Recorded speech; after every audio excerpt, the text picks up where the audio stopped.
जी और सतीश के सिंह साहब को चर्चा में शामिल कर लेते हैं। आप दो लोग थोड़ा शांत हो जाइए। सतीश के सिंह आपके पास आऊंगा, लेकिन इससे पहले हर्षवर्धन जी छोटा सा जवाब आपसे चाहूंगा कि जो शर्तें रख रखी है विपक्ष ने, जो शर्तें रख रखी है प्रदर्शनकारी ने कि धर्मेंद्र प्रधान का इस्तीफा दीजिए लेंगे, उसके बाद ही हम चर्चा करेंगे, उसके बाद ही बातचीत करेंगे, और बातचीत तो होगी लेकिन धर्मेंद्र प्रधान के इस्तीफे के मांग से हम कोई समझौता नहीं करेंगे, ये कितना आपको व्यवहारिक लग रहा है? लक्ष्मण जी, सबसे पहले तो ये कि जब छात्रों के भविष्य से जुड़ा हुआ मसला हो तो किसी भी पक्ष को अहंकार और जिद नहीं करना चाहिए। वो सत्ता पक्ष हो, विपक्ष हो, या जो कॉकरोचेज के नाम पे, तिलचट्टों के नाम पर पार्टी बनाई हुई, किसी को भी बातचीत जंतर मंतर पर आकर करो, यहाँ आकर करो, आमतौर पर ये होता नहीं है। और हमने तो अन्ना आंदोलन में भी देखा है। हमने तो उस वक्त मैं रिपोर्टर के तौर पे कवर करता था। प्रणब मुखर्जी देर रात, हमको याद है कि किरण बेदी, अरविंद केजरीवाल, ये सब प्रणब मुखर्जी से मिलकर लौटे थे और क्या कुछ हुआ था, वो नॉर्थ ब्लॉक पे बैठक हुई थी, नॉर्थ ब्लॉक में हुई थी, देर रात तक वो चली थी। तो हमें तो वो सब याद है। लेकिन आज के समय में अकाउंटेबिलिटी तय करने के लिए धर्मेंद्र प्रधान का त्यागपत्र होना ही चाहिए। शर्त के तौर पर विपक्ष उसको करे, वो उनका अपना काम है। लेकिन मेरा मानना है इसका जो मूल मुद्दा है वो है एजुकेशनल रिफॉर्म्स। और सबके ध्यान में रहना चाहिए कि एनटीए लाया ही इसलिए गया क्योंकि बहुत पेपर लीक होते थे, धांधली होती थी, सीट बिक जाती थी, इसीलिए एनटीए लाया गया। एनटीए भी पूरी तरह से सफल नहीं हुआ, तो अब इसमें और जो सेफगार्ड हो सकते हैं, जो बेहतर वो किया जाए। लेकिन ये जो कॉकरोचेज का एक उसके नाम पे पार्टी बनाई गई और उसका जो प्रोटेस्ट है, जिसको मैं मानता हूं कि आम आदमी पार्टी का एक ऑफशूट है, इसमें कोई मुझे भ्रम नहीं है, वो जिस तरह से शाम को अपराधियों का अड्डा जंतर मंतर को बना दे रहा है। आपने कल का जो विजुअल था, उसके पहले का जो विजुअल था, ये बड़ा खतरनाक है। और लड़के लड़कियां वहां गालियां दे रहे हैं, असभ्य अश्लील व्यवहार कर रहे हैं।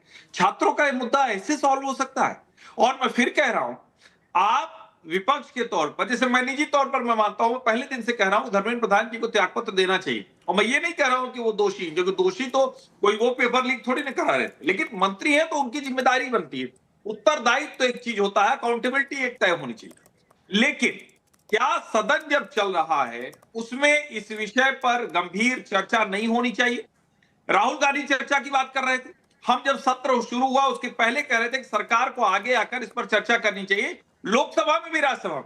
अब अगर सरकार ये कह रही, जो मैंने नड्डा जी की कल की प्रेस वार्ता देखी, वो कह रहे हैं जितनी देर की करनी हो, जिस नियम के तहत करनी हो करें। अब शर्त लगाकर वो न करना, दोनों तरफ जो ये जिद है, ये अच्छी नहीं। कह रहा हूं, मेरी राय है धर्मेंद्र प्रधान जी को त्यागपत्र देना ही चाहिए। लेकिन अगर सरकार त्यागपत्र से पहले बात कर रही है तो बात तो करना चाहिए। लोकतंत्र में बातचीत पहली शर्त होती है। और जब पार्लियामेंट सेशन चल रहा है, इसको समझिए, मॉनसून सत्र चल रहा है, संसद हमारी सत्र चल रही, वो पार्लियामेंट चल रही, ऐसे में बाहर धरना प्रदर्शन सीजेपी का समझ में आता है। वो देखिए, वो तो एक मतलब मीम पेज बना था, फिर छात्रों की आवाज बन गया, लोगों का गुस्सा था। जैसे कर्नाटक में भी पेपर लीक हुए, पंजाब में भी पेपर लीक हुए। राजीव जी आ रहा हूं आपके पास। शिक्षा मंत्रियों का कोई त्यागपत्र नहीं हुआ, मतलब उस पर चर्चा भी उस तरह से नहीं। और मुझे प्रियंका जी का बयान याद आता है, जिसपे आज वो बड़ी नाराज हो गई थी। उन्होंने कहा था हमारे गहलोत जी ने बड़ी कोशिश की जब सरकार थी कांग्रेस की राजस्थान में, लेकिन वो नहीं कर पाए, असफल रहे पेपर लीक रोकने में।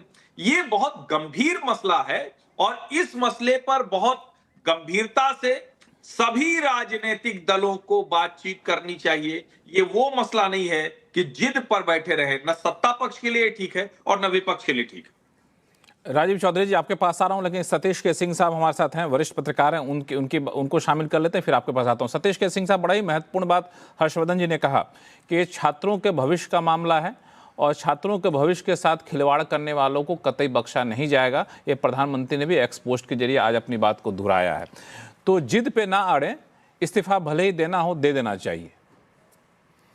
देखिए, एक चंपत राय जी नाम के व्यक्ति का अयोध्या में इस्तीफा हुआ था।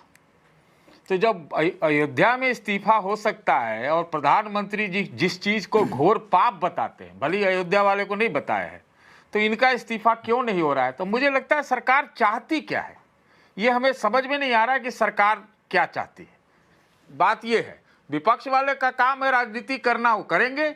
यही काम भारतीय जनता पार्टी भी पहले करती थी जब विपक्ष में थी, तो हम उसमें नहीं जा रहे हैं। मुद्दा देखिए असली क्या है, आप बताइए ना। यहाँ पर या हम लोग, हमें भी ठीक से नहीं मालूम है कि नीट का फुल फॉर्म क्या होता है, आपको हम सच बता रहे हैं, नहीं मालूम है।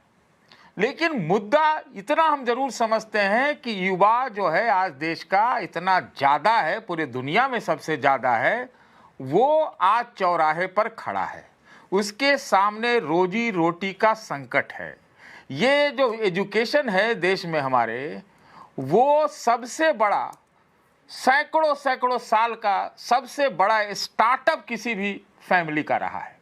वो एंड ना हो जाए, ये जरा ध्यान रखने की आवश्यकता है, क्योंकि करियर पर, नौकरी पर, रोजगार पर जितना इस वक्त चुनौती है दुनिया में टेक्नोलॉजी की वजह से भी और अन्य वजहों से भी, उतना शायद हाल के वर्षों में, 40 सालों में, 45 सालों में कभी भी नहीं रहा है।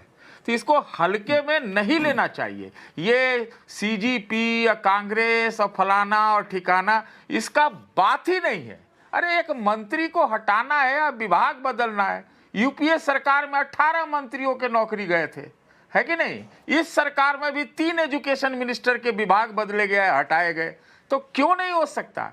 तो मुझे नहीं समझ में आता कि सरकार चाहती क्या है, क्योंकि गोपाल कृष्ण अग्रवाल साहब, मैं पूछ ही लेता हूं। गोपाल कृष्ण अग्रवाल साहब, इनको नहीं लगता कि सरकार आखिर चाहती क्या है? इन्होंने एक एग्जाम्पल दिया चंपत राय का, हालांकि दोनों अलग अलग मामले थे। जब वो इस्तीफा दे सकते हैं तो शिक्षा मंत्री इस्तीफा क्यों नहीं दे सकते? यूपीए के समय में दर्जनों मंत्रियों का इस्तीफे हुए थे, और हर्षवर्धन जी जो आमतौर पर इतने कठोर राय नहीं रखते हैं, लेकिन आज उन्होंने कठोर राय रखते हुए कहा कि धर्मेंद्र प्रधान को तो इस्तीफा दे ही देना चाहिए। देखिए, यह एनालिसिस प्रधानमंत्री जी के, कैबिनेट जो होता है प्रधानमंत्री जी के प्रेरोगेटिव में है। कौन मंत्रालय में रहेगा, कौन नहीं रहेगा, ये प्रधानमंत्री का डिसीजन है। पार्टी इसमें कुछ ऐसा स्टैंड लेके नहीं चलेगी। लेकिन बात यह है कि क्या इस पे जो त्रासदी हुई, संवेदनशीलता के साथ सरकार ने एक्शन लिया कि नहीं? वो लिया। अकाउंटेबिलिटी फिक्स करने के लिए फास्ट ट्रैक भी बना दिया और करेक्टिव एक्शन भी ले लिया। इंपॉर्टेंट है कि एक्शन के लिए बैठे हुए तो नहीं है। अपोजिशन कह रही है चर्चा कर लो, उनकी क्या डिमांड है? करेक्टिव एक्शन लेने की बात तो वो कह ही नहीं रहे, वो तो ले लिया सरकार ने। और एक्शन के बाद एग्जाम भी दोबारा कंडक्ट कर दिया, सक्सेसफुल कर दिया, और एक नया सिस्टम नीट का एग्जामिनेशन के रूप में सरकार ने इंप्लीमेंट किया है, जो बेटर है। पहले तो मैं अपोजिशन से पूछना चाहता हूं, क्या जो पिछला सिस्टम था उससे या एडवांस टेक्नोलॉजी को यूज करते हुए एक बेटर ट्रांसपेरेंट एग्जामिनेशन सेंटर को नेशनल वाइड एक यूनिफॉर्म प्लेटफॉर्म देने का प्रयास केंद्र सरकार का, मोदी जी का था या नहीं? अगर वो कहते हैं कि ये नीट का पूरा कॉन्सेप्ट गलत है तो अलग बात है। बट अगर वो कहते हैं कि नीट का कॉन्सेप्ट सही था, एक प्रॉपर पॉजिटिव तरफ उसके अंदर एक वे आउट के लिए सरकार ने काम किया। हाँ, उसमें बहुत चीजों में करप्शन और सिस्टम के इंप्लीमेंटेशन में हमने जीएसटी में देखा, शुरू में आया प्रॉब्लम, आया ग्लिचेस आए। कोई अभी भी जीएसटी में कई तरह के, आपका तो जो है एक वो बिजनेस चैनल भी, आपको पता होगा किस तरह से जो इनपुट टैक्स क्रेडिट पे किस तरह भ्रष्टाचार कई लोग करते। तो सरकार एक टेक्नोलॉजी ड्रिवन ट्रांसपेरेंट सिस्टम, एक uniform system across the state लाने का प्रयास करते हुए एक अच्छे इंटेंशन से काम किया। उसमें ग्लिचेस आए, उसमें कुछ करप्ट लोग घुस गए, उसमें सिस्टम का कुछ फेलियर हो गया, उसको भी करेक्ट करते हुए तुरंत एक्शन ले रहे। और ये भी नहीं कह रहे कि अब खत्म हो गया, अब हम कोई रिफॉर्म नहीं करेंगे, this is the only thing जो कि हम आपके सामने दे, उसको भी तैयार है। आप सजेशन दो ना, आप ये बताओ कि इसको सिस्टम को ऐसे इंप्रूव करो, आप ये बताओ कि इसमें ये कमियां निकाल लो। ठीक है, हम बिल्कुल तैयार हैं चर्चा करने के लिए, इंप्लीमेंट करने। राजीव चौधरी जी और रविकांत जी, सरकार चर्चा करने को तैयार है। सिस्टम को सुधारने के टाइम में कुछ ट्रांजिशन फेज में कुछ ग्लिचेज होते हैं, जो ग्लिचेज हुए आगे भी सुधारने के लिए सरकार तत्पर है। और इसकी घोषणा प्रधानमंत्री मोदी ने आज सुबह की भी कि सीरीज ऑफ मेजर कई सारे कदम उठाए जाना, उनमें से एक कदम है फास्ट ट्रैक कोर्ट का बनाया जाना। राजीव चौधरी जी, इतने से संतुष्ट क्यों नहीं है? देखिए लक्ष्मण जी, अभी जो चंदा चोर पार्टी के प्रवक्ता बता रहे थे, वो ये बता रहे थे कि पेपर लीक हो जाएगा उसके आप बाद जानबूझ के भड़काना चाहते हैं उनको, फिर हम लोग की बहस जो है सो किसी और लाइन पे चली जाएगी। हम लोग अगर अपनी बात कहनी है शिक्षा के मामले पे तो उसी पे आया जाए तो बेहतरीन चीजें आएंगी। हाँ। जी राजीव चौधरी जी आपके लोगों को तो मेरी बात के बाद बोलिएगा, लेकिन मेरी बात तो पूरी होने दीजिए। हाँ गोपाल जी शांत हो जाइए, मैंने उनको बोल दिया है, अब वो ऐसी वो अपनी बात रखेंगे, मुद्दे की बात रखेंगे। राजीव चौधरी जी, गोपाल जी ने जो बताया वो क्या बताया कि पेपर लीक हो जाएगा, उसके बाद फास्ट ट्रैक में हम लोग उसको जो है कोर्ट में ले जाएंगे, उसका फास्ट ट्रैक न्याय दिलवाएंगे। अभी तक इन्होंने कोई पेपर लीक ना हो इसके लिए कोई प्लान नहीं बनाया है। इन्होंने अभी तक जो 2024 में जब नीट का पेपर लीक हुआ तो यही सब बातें 2024 में भी की गई थी कि हम ऐसा फुल प्रूफ सिस्टम बना देंगे कि दोबारा ऐसा कभी भी नहीं होगा। लेकिन हुआ क्या, जब इस साल भी 2026 में जब नीट की पेपर के एग्जाम की लीक की खबर आई तो शुरुआत में तो सरकार मानने को तैयार नहीं थी कि किसी प्रकार का कोई पेपर लीक हुआ है। वो तो जब अलग अलग जगहों से छात्रों ने आवाज उठाई तब सरकार ने इस बात को स्वीकार किया कि हाँ नीट का पेपर लीक हुआ और हम इसको जो है री एग्जामिनेशन में जाएंगे। शुरुआत में तो सरकार मानने को तैयार नहीं थी। अब बात है इन्होंने जो पिछली बार 2024 में जो नीट के पेपर लीक हुए थे उसमें क्या कार्रवाई की, सरकार के किस मंत्री का किस बड़े अधिकारी का बर्खास्तगी हुई, अगर ये प्रवक्ता साहब हमको बता देंगे तो बताइए। जिस अधिकारी को एनटीए के उस समय पर जो है सस्पेंड किया गया था, बाद में उनको छत्तीसगढ़ में प्रिंसिपल सेक्रेटरी बनाकर भेज दिया गया, ये उनकी डिमोशन की गई थी या उनका प्रमोशन किया गया था। तो इस तरीके की बातें करके अब जनता की आंखों में धूल झोंकने से कोई फायदा नहीं होने वाला है। देखिए इन्होंने एक पैटर्न क्या बना लिया है, आप इस बात को समझिए कि अगर किसान आंदोलन करे तो वो खालिस्तानी है, अगर आदिवासी आंदोलन करे तो वो नक्सली है, अगर जेएनयू के स्टूडेंट आंदोलन करे तो वो टुकड़े टुकड़े गैंग है, अगर छात्र जो जंतर मंतर पर आंदोलन करे तो वो उपद्रवी है, अगर सोनम वांगचुक धरने पर बैठे तो वो चीन के एजेंट है। अब ये बताइए जिस व्यक्ति को देश विदेश में ख्याति प्राप्त अवार्ड मिले हुए हैं उनको इनकी टूल किट जो है वो चीन का एजेंट साबित करने पे लगी हुई है।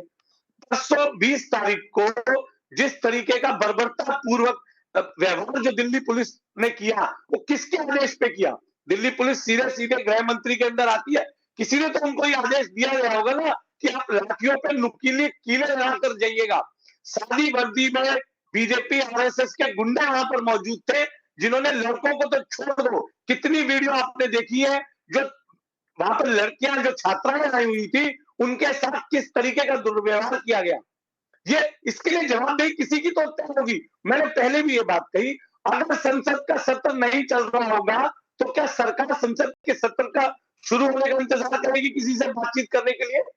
20 मासूम छात्रों की हत्या एक तरीके से इसका जवाब दीजिएगा। एक मिनट राजीव चौधरी जी आपने कई सारे सवाल उठाए हैं, गोपाल कृष्ण अग्रवाल साहब के पास आऊंगा, लेकिन एक मिनट गोपाल जी आपके लिए कुछ सवाल रविकांत जी के भी होंगे, उनके सवाल को ले लेते फिर आपके पास आता हूँ। रविकांत जी 5 सेकंड बोलिए, 5 सेकंड बोलिए रविकांत जी बोलिए, सॉरी राजीव चौधरी जी बोलिए। हर्षवर्धन जी मेरा सिर्फ इतना ही कहना है, एक मिनट रविकांत सर, एक मिनट रुक जाइए। हाँ 30 तारीख को वहां पर जब जंतर मंतर पर जिन छात्रों ने खुदकुशी की उनके माता पिता वहां पर आए हुए थे, इस उम्मीद में आए थे कि हमारे बच्चों को न्याय मिलेगा, वो उनको एक श्रद्धांजलि देने वहां पर आए हुए थे। तो उन लोगों को बीजेपी के लोग जो है वो देशद्रोही, गद्दार, उपद्रवी ये बताने पर आतुर थे। तो आप ये सोचिए कि वो लोग किससे न्याय की उम्मीद करेंगे।